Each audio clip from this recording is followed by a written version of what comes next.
আমরা আবু বকর সিদ্দিককে ভুলবো না, এই অঙ্গীকারবদ্ধ নিয়ে আজকের এই জমিন থেকে যেতে রাজি আছেন?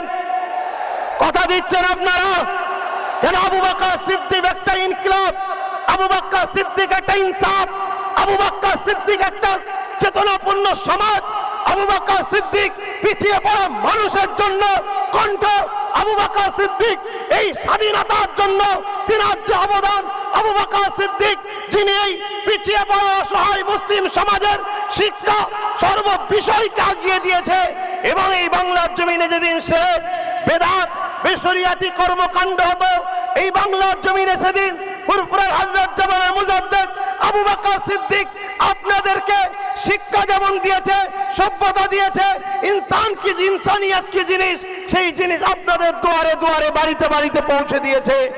আজকে সেই আবু বকর সিদ্দিক, আজকে আমার বড় দুঃখ লাগে এই বাংলা ভারতে